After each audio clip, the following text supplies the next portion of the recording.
Hi investors, welcome to game of growth. तो GOG के इस सेशन में आज अपन बात करने वाले हैं कि कौन कौन से ऐसे वेज हैं जिनसे इन्वेस्टर्स को काफ़ी भारी मात्रा में नुकसान होता है। और जब भी कोई नया इन्वेस्टर्स मार्केट में निवेश के लिए आता है या फिर ट्रेडिंग के लिए आता है, तो क्या क्या ऐसी चीज़ें जो बेसिक्स है उसको ध्यान में रखनी चाहिए। तो अपन जीओजी में एक सीरीज चला रहे हैं लॉस से आज़ादी के नाम से, जिसमें हम सारे वो तरीके बताएंगे जिनसे मार्केट्स में लॉस होता है। और जब आप इन तरीकों को पहचान जाएंगे तो आप उन तरीकों से बचेंगे और प्रॉफिट की संभावनाएं आपकी बढ़ जाएंगी। तो जीओजी के इस सेशन की शुरुआत करने से पहले राकेश झुंझुनवाला जी के एक वीडियो पे नजर डालते हैं guys. The stock market is fire, it's आग. It's not easy. ये बाजार से पैसा कमा के ले जाना. It's very exciting. But remember, it's not the race course. And वो क्या है कि first thing I tell people is खुद कमा के ट्रेड करो, खुद कमा के इन्वेस्ट करो. ससुर का पैसा और बाप के पैसे से मत करो. And see, what is stock market? I think if I get 18% return on my portfolio, I'm a king. If I get 21%, I'm an emperor. So, boss, either it's not you're going to get 40% return or 80% return. तो और फिर क्या है, people come in seasons. क्या बोलते हैं, तेजी में सबका बोलबाला, मंदी में सबका मुंह काला. तो तेजी में सब आ जाते हैं, मंदी में सब भाग जाते हैं. 24 घंटे कौन रहता है? So you require a far more mature attitude, right? And it's a professional business. तो गाइज राकेश झुंझुनवाला जी के वीडियो से आपने देख लिया है कि उन्होंने अपने वीडियो में बताया है कि मार्केट से पैसा कमाना उतना इजी नहीं है। क्योंकि क्या होता है, इन्वेस्टर्स लोग अपने पसंद से मार्केट में आ जाते हैं और पसंद से मार्केट में चले जाते हैं। क्या होता है कि मार्केट में पैसा बनाने के लिए आपको कुछ समय देना पड़ता है। समय दिए बिना आप पैसा नहीं कमा सकते हैं। और जो मार्केट्स में बहुत सारे वीडियोस चलते हैं कि 10% प्रॉफिट महीने भर में हो सकता है, 20% प्रॉफिट महीने भर में हो सकता है, या फिर दिन में ही आप बहुत सारा प्रॉफिट कमा के ले जाते हैं, उसमें सच्चाई नहीं होती है। तो क्या है, वही है मार्केट में। जब भी आप मार्केट्स में आते हैं तो आपको इक्विटी को एज एन असेट क्लास देखना चाहिए, क्योंकि जो दूसरे असेट क्लास से बेटर परफॉर्म करता हुआ है लास्ट 40 से 45 सालों में। तो आप देखेंगे वही अपन समझाने की कोशिश कर रहे हैं। तो आज इस सेशन में अपना जो मुख्य मुद्दा है वो ये देखना है कि जो भी इन्वेस्टर है या जो भी ट्रेडर है उसको अपनी प्रोफाइल पहचाननी है। क्योंकि अगर आप अपनी प्रोफाइल नहीं पहचानेंगे तो जो भी आप इन्वेस्टिंग या ट्रेडिंग डिसीजन लेंगे वो गलत ले सकते हैं, और एक गलती आपको बड़ा नुकसान भुगतने के लिए मजबूर कर सकती है। और आप बहुत बार देखते भी होंगे कि अगर आप ट्रेडर हैं और आप ट्रेडिंग से जुड़ी हुई चीज़ों का ध्यान नहीं रखते हैं, अगर आप प्रॉपर टेक्निकल एनालिसिस नहीं करते हैं, तो आपको नुकसान का खामियाजा भुगतना पड़ता है। तो नो योर प्रोफाइल में मैं 3-4 प्रोफाइल की बात करूंगा और उससे समझाऊंगा कि अगर आप उन प्रोफाइल्स में हैं तो आपके एक्शंस क्या क्या होने चाहिए, और अगर आप उन प्रोफाइल का पार्ट बनते हैं तो आप उन्हीं उन्हीं एक्शंस तक अपने आप को लिमिट करें। अर्थात दूसरी जो चीज़ें हैं उनमें ना घुसाएं। जैसे बहुत बार ये होता है कि जब आप एक फंडामेंटल इन्वेस्टर्स हैं और दूसरी तरफ आप ट्रेडर हैं, तो ट्रेडर के लिए स्टॉप लॉस रखना बहुत ज़्यादा ज़रूरी होता है। जबकि बहुत सारे बड़े इन्वेस्टर्स का ऐसा मानना है कि if you are an investor then you need not to put the stop loss. देखिए सर, मैं ऐसा मानता हूं और मैं ऐसा करता हूं। मैं इन्वेस्टमेंट में कभी भी मैं स्टॉप लॉस नहीं लगाता हूं। इन्वेस्टमेंट के अंदर मैं, क्योंकि हो सकता है शायद मेरी क्वांटिटी ज़्यादा हो, इसके लिए मेरे ख्याल से जो स्टॉप लॉस की जो थ्योरी है वो ट्रेडिंग में होनी चाहिए, इन्वेस्टमेंट में नहीं होनी चाहिए। कई लोग हैं, कई मेरे मित्र हैं जो फंड मैनेज करते हैं, वो बोलते हैं जब 20% या 30% गिर जाता है मैं तो बेच देता हूँ। तो मैं तो बोलता हूँ जब तू बेचता है तब मैं लेने के लिए आ जाता हूँ मैं। तो सर, इन्वेस्टमेंट में किस तरह से आप स्टॉप लॉस लगाएंगे, मेरे को ये गणित समझ में नहीं आता है मेरे को।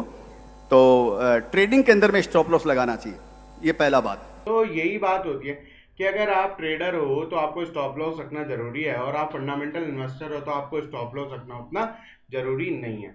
तो आप क्या कर सकते हैं, इन दोनों को मिक्स कर सकते हैं, और जब आप इन दोनों को मिक्स करते हैं तो आपके पैसा बनाने के चांसेस कम हो जाते हैं। तो इन्वेस्टर्स आज अपन वही बात कर रहे हैं। तो पहला अपन देखते हैं डे ट्रेडर। तो अगर आप एक डे ट्रेडर है तो आपको बहुत सारी बातों का ध्यान रखना चाहिए। पहले आपको टेक्निकल एनालिसिस आना चाहिए, आपको डेली चार्ट पढ़ना आना चाहिए, आपको मिनट्स वाले चार्ट पढ़ने आने चाहिए, और आपको जो भी ब्रेकआउट्स वगैरह हैं उनकी जानकारी होनी चाहिए। उसके अलावा आपको मार्केट के ट्रेंड के अगेंस्ट बिल्कुल भी नहीं जाना है, क्योंकि अगर आप मार्केट के ट्रेंड के अगेंस्ट जाते हैं तो इन्वेस्टिंग में भले आप ऐसा ऐसा कर सकते हैं, कॉन्ट्रेरियन इन्वेस्टिंग, बट ट्रेडिंग में आपको बहुत ज़्यादा नुकसान दे सकती है। तो आपको मार्केट के भाव के साथ ही रहना है। दूसरा, आपको अपने मार्जिन से रिलेटेड रूल्स का ध्यान रखना चाहिए। आपके पास स्ट्रिक्ट स्टॉप लॉसेस होने चाहिए। और क्या करना है, आपको अपनी पोजीशंस में रिस्क का भी बहुत ध्यान रखना है कि आप कितना रिस्क ले सकते हैं, और आपका हर एक ट्रेड के पीछे लॉजिक होना चाहिए, और आपको रिस्क रिवॉर्ड पता होना चाहिए कि अगर मैं 1 रुपया इसमें खोने को तैयार हूँ तो मेरे पास आने वाले कितने रुपए हैं।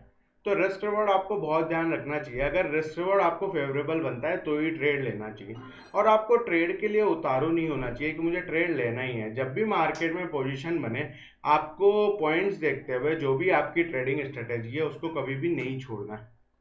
तो क्या है, आपको ट्रेडिंग में भी अपनी प्रोफाइल जाननी है। एक तो डे ट्रेडर है तो मैंने आपको बता दिया आपको किस किस चीज़ों का ध्यान रखना चाहिए।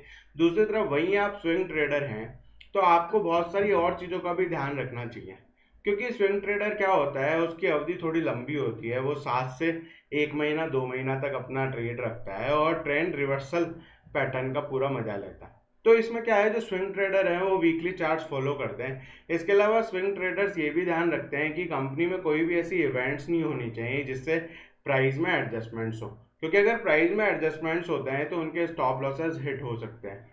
तो ऐसा ही है, आपको वीकली चार्ट्स वगैरह अच्छे से देखना होता है, आपको ट्रेंड रिवर्सल को पकड़ना होता है, और आपकी लंबी अवधि होती है। यहाँ पे स्टॉप लॉस भी थोड़ा दूर का होता है क्योंकि आप एक लंबा पीरियड पकड़ के चल रहे हैं। तो यही बात है कि अगर आप स्विंग ट्रेडिंग और डे ट्रेडिंग में अगर कंपनी इवेंट्स का ध्यान नहीं रखोगे तो हो सकता है आपका स्टॉप लॉस जल्दी हिट हो जाए। वहीं पे दूसरी चीज आती है, क्योंकि आजकल लोगों के पास कैपिटल की कमी होती है तो लोग वीडियोस बहुत सारे ऐसे चलते हैं, तो लोग ऑप्शन ट्रेडिंग में आ जाते हैं कि 1,000 रुपये लगाओ और 1 लाख कमाओ। पर ये रियलिटी नहीं है, क्योंकि अगर 100 गुना हर एक ट्रेड में पैसा बनने लगता, या फिर 10 गुना भी हर एक ट्रेड में पैसा बनने लगता, तो उस व्यक्ति को कोर्सेज बेचने की जरूरत बिल्कुल नहीं होती। तो ये रियलिटी नहीं है, यहाँ पे भी अनलिमिटेड प्रॉफिट्स नहीं होता है, क्योंकि जो इंडेक्स होता है और जो स्टॉक्स होते हैं वो भी एक दायरे में ही काम करते हैं। तो यहाँ पे प्रॉफिट्स भी एक लिमिटेड हद तक ही पॉसिबल है। तो जब आप ऑप्शन ट्रेडिंग में आते हैं तो आपको बहुत सारी और चीज़ों का ध्यान रखना चाहिए जो आपकी फ्यूचर की ट्रेडिंग, स्विंग ट्रेडिंग और डे ट्रेडिंग से अलग है। क्योंकि यहाँ पे क्या होता है कि आपके पास खोने को पूरा पैसा होता है, क्योंकि आप प्रीमियम पे करते हैं अगर आप ऑप्शन बायर है। वहीं अगर आप ऑप्शन सेलर हैं तो आप प्रीमियम खाते हैं, और अब जब प्रीमियम खाते हैं तो आपकी रिस्क है वो बहुत सारी हो सकती है, क्योंकि अगर आपके अगेंस्ट में ट्रेंड चला जाता है तो आपको बहुत भारी मात्रा में भी नुकसान करना पड़ता है। और इसके साथ ही जैसे ही अंडरलाइंग एसेट्स की प्राइस चेंज होती है, आपकी मार्जिन रिक्वायरमेंट भी बढ़ जाती है, तो आपकी कॉस्ट भी जो है पर ट्रेड वो बढ़ती रहती है। तो क्या होता है, अगर आप एक ऑप्शन ट्रेडर है तो आपको ऑप्शन चेन एनालिसिस अच्छे से समझना है। आपको समझना है, टाइम डिके का ध्यान रखना है, क्योंकि जैसे जैसे टाइम व्यतीत होता जाएगा वैसे वैसे ऑप्शन का जो प्रीमियम है उसका भाव कम होता जाएगा। तो अगर ऑप्शन ट्रेडिंग में आज आप इन सब चीज़ों का ध्यान नहीं रखते हैं और केवल वीडियोस देख के 1 घंटे 2 घंटे की क्लासेस में कोई भी आपको ये नहीं समझा सकता है कि ऑप्शन ट्रेड कैसे होगा, तो आप उन क्लासेस को लेकर ऑप्शन ट्रेड करने आ जाते हैं तो आपको नुकसान हो सकता है। तो यहाँ पे जीओजी में हमारी राय ये है कि अगर आपको ट्रेडिंग करनी है तो कुछ समय तक, महीना 2 महीना या फिर 3 महीना आपको पेपर ट्रेड करना चाहिए। तो अगर आपकी प्रोफाइल डे ट्रेडिंग की निकल के आती है तो आपको डेली ट्रेडिंग पेपर पे करनी चाहिए 3 महीने तक, और अगर आपके रिजल्ट्स उससे अच्छे आते हैं तो ही आपको ट्रेडिंग में जाना चाहिए। नहीं तो एक बहुत ही अच्छा वे है कि अच्छे कंपनीज को स्टॉक्स लो, रिसर्च करो और उनके साथ लंबे समय तक बैठो, आप 12 से 18% कमा सकते हैं। उसमें आपको रिस्क भी उतना नहीं होता, आपको बीपी वगैरह भी नहीं बढ़ेगा, आपका टेंशन भी ज़्यादा नहीं होगा, क्योंकि आपको डेली प्राइस वेरिएशन से उतना मतलब नहीं होगा। तो वहीं ये ट्रेडर्स की प्रोफाइल मैंने बता दी है, तो आपको हर एक प्रोफाइल ध्यान में रखनी है, क्योंकि अगर आप अपनी प्रोफाइल का चुनाव नहीं करेंगे और आप बिना किसी रिसर्च के या फिर बिना किसी स्ट्रेटेजी के डिसीजन लेंगे तो आपको नुकसान होना तय है। तो अपन ने समझा कि अपन ट्रेडिंग में है तो अपने को प्रोफाइल किस हिसाब से ध्यान रखनी थी। दूसरे ही यहाँ पे ट्रेडिंग को फंडामेंटल इन्वेस्टर्स को भी लॉन्ग टर्म ट्रेडर बोल के एक नाम दिया जाता है। तो अगर आप लॉन्ग टर्म ट्रेडर या फंडामेंटल इन्वेस्टर्स हैं तो आप कंपनी की वैल्यूज डिटरमाइन करते हैं।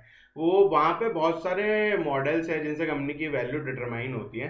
तो आप देख सकते हैं कि आप पी मल्टीपल बेस पे करते हैं या फिर आप डीसीएफ बेस पे करते हैं, आप किस बेस पे कंपनी को वैल्यू करते हैं, आप बिट्टा अपॉन ईवी से करते हैं। तो आप जैसे भी कंपनी का वैल्यूएशंस करते हैं या फिर अलग अलग सेक्टर्स में जो भी मेथड्स यूज होते हैं कंपनी को वैल्यू करने के, आप उनको पकड़ के चलते हैं तो यहाँ पे आप लंबे समय तक इन्वेस्ट करते हैं।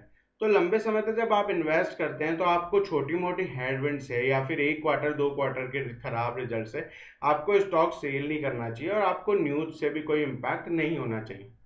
तो यहाँ पे आपको पूरा रिसर्च करके ही डिसीजन लेना है। तो अगर आपकी प्रोफाइल ट्रेडिंग की है और आप डिसीजन इन्वेस्टर टाइप्स लेते हैं तो आपको नुकसान होना तय है।